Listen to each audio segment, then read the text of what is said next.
Mewtwo is going to have to be very careful about coming into the air. Going into up air is going to be a death sentence. Neutral air or forward air could potentially start edge guard situations or just combos in their own right. And if Marx isn't careful, landing into down tilt could also be a complete disaster. So I'm very curious to see how Game 1 brings us as we start things off on Smashville. Not a lot of space, but it could be controlled extremely effectively by both of these characters' kits. It's just about who takes initiative, and it looks like it's going to be Bashi. Well, first of all, you gotta love the sportsmanship from Marx. Good luck, have fun right at the beginning. You love to see it, folks, but Smashville certainly don't love to see it if you're certain characters, and that is not a whole lot of space with which to work. And Bashi, with the snipe, gonna hang out at the ledge, and you are just getting tagged. How about a 0 to death to kick things off, Hangman? There we go. Follow the script nearly perfectly. Both of these characters can push out from center stage very well. And as I said in the beginning, it's all about who takes that first roll. And it was Bashi. Pushed out from center stage, constantly forced Marx into situations to return. Just ate more and more damage the whole time. With Marx trying to take lead here, it's not going to be pretty. A footstool leads into a pretty early death. And now we already have Marx on last stock for Game 1. And who knows how fast that's going to last, as Bashi already takes initiative on the stock. Yeah, and Bashi, I mean, has become a very familiar name to us here at Fusion.exe, has had multiple appearances in top 8s at some of these tri-state Wi-Fi brackets, and certainly doing well for themselves in recent memory. That varsity votes finish that I mentioned prior, definitely an outlier among their recent results as you're looking at some of the top 8s that they've qualified for recently, and certainly on the cusp of one just last week, finishing in 9th place at Fusion, losing really only to Ryan Watermelon, who was on fire that entire tournament and providing us with some solid link play. But yeah, this has been pretty decent what we've seen thus far from Bashi, trying to get back into a rhythm, and certainly tired of finishing outside of top 8, looking to make a statement at the expense of Marx. Losing a stock there with Marx trying to bring this back. I kind of wonder at what point you run out of real estate, though, on the scoreboard, though. Oh, I like the edge-canceled electroshock arms. Very nice, very cute. You know, one thing that I just realized, too, when we saw Marx earlier, he managed to confirm a lot of disables to net his kills. Disable can be reflected. And we've seen Bashi go for plenty of the Orbitars for the sake of safer landings or just even to return Shadow Ball fire. So we could see a lot of wacky reversals as this set goes on, but Game 1 is looking like it's almost down and out. We already get one kill screen threatening the end for Marx. Yeah. Oh, I actually thought that was going to kill from center stage, but no, this isn't exactly WarioWare, I suppose, so I'll give you that. That is a kill throw from Pit, so keep that in mind, and that is certainly something that Bashi knows. It's going to kill at 170, certainly lower than that, honestly, from Smashville. But yeah, that's Bashi taking game number 1, and something that should be pointed out. Marx did pretty well to bring it back to that point, if we're being completely honest. So all the credit in the world to Marx for keeping their composure and taking a stock and trying to make it a little bit more interesting. It should be noted, however, maybe the experience difference is what's coming into play here, Hangman, because you're talking about someone who has... This is about to be their 1200th game with Dark Pit in a Wi-Fi bracket, just in general. So, or really just a bracket period, according to this thing. It looks like this is all Wi-Fi tournaments, according to the Smash Data page.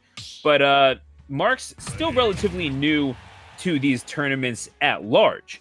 So, not a bad player by any stretch of the imagination is Marx, but the tournament miles certainly are a thing that come into play. You know, are you used to the bright lights and the big stage? And Bashi is, Marx to this point is not. That might well be the difference. You know, player quality aside, you're gonna miss input, I think. I would hope anyway with that teleport, not punished for it as we reset and get ready for this game number 2. Back on Smashville, Marx saying, give me the run back. play well. I mean, this stage can be amazing for Mewtwo, but for all the reasons it's good for Mewtwo are the reasons it's good for Dark Pit. And Bashi did such a good job of showcasing us how well you could just push on this stage in Game 1. And I've got a feeling if Marx lets them breathe, we're going to see it again. Gotta love it. Gotta love it. So, I do like Marx's, to use a Puroresu term, Marx's fighting spirit, you know? You know that you didn't have the result that you wanted last time, so you want to go in with the same circumstances.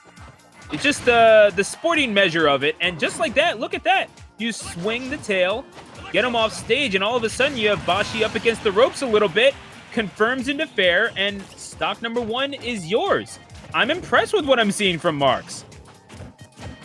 Still a reversal so far as the momentum is concerned, but he's got to keep it up. Like, being able to take your momentum and just straight up redlining it is how you make sure that you don't lose control of Smashville.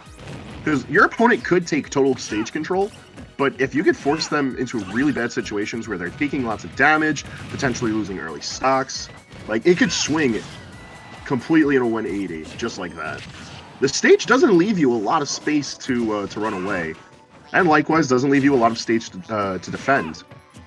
Like, extending past that platform in the center is pretty dangerous against the likes of both of these characters, especially as the percentages start climbing. We've already seen Mark spacing out with forward tilt to be able to offset Bashi off stage, and forward air could leave him bleeding pretty fast as well. Ooh. Yeah. I mean, if you're a Kid Icarus character, you have a good dash attack. That's just the unwritten rule of this game, I suppose. But it's never going to be the thing that's spoken about because there's so many other things that you apparently have now, such as Nairs. That seems to be another commonality. If we're really gonna get on that rant, which I'm not, we're gonna go back and talk about this action and Bashi trying to get stage control back, and it's just a roll away apparently. Sitting at 143, however, Bashi kind of hanging onto the ropes right now as Marx looks to size him up for a knockout blow.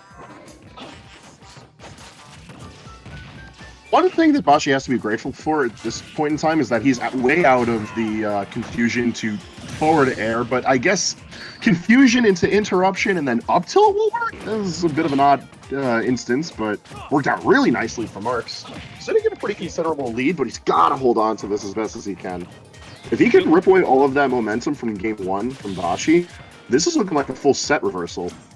I mean, I'm just going to contend that once you have gone into the world of Wi-Fi, you have stepped out of the realm of normalcy in general. So let's not jump to those conclusions of what to expect quite yet. I mean, if any of these brackets have been any sort of indication, upsets are very, very possible. Bashi trying to quell whatever possibility there is in this instance. Dare into Nair, beautifully combined, and yeah, Dare has always been a popular little pickup option for Pit and Dark Pit.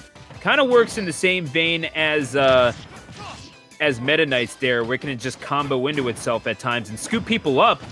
But obviously the difference between those two Dares, Dark Pit has a spike, and that's something that Marx has to look out for, especially if you're at that ledge guard situation. You see Marx choosing to recover high in some of those situations, not trying to give Bashi any sort of opportunity to let that happen. Wait for Marx. Just keep to the ledge. Even back here just to get through Electro Shock Arm. Pretty dangerous. These are just really good responses as a whole, especially while he's got a fully charged Shadow Ball loaded. And wasted against the ledge. Just a little bit misspaced. It seemed like it wasn't going to hit an Orbitar, so that could have rendered the match done and over with right then and there.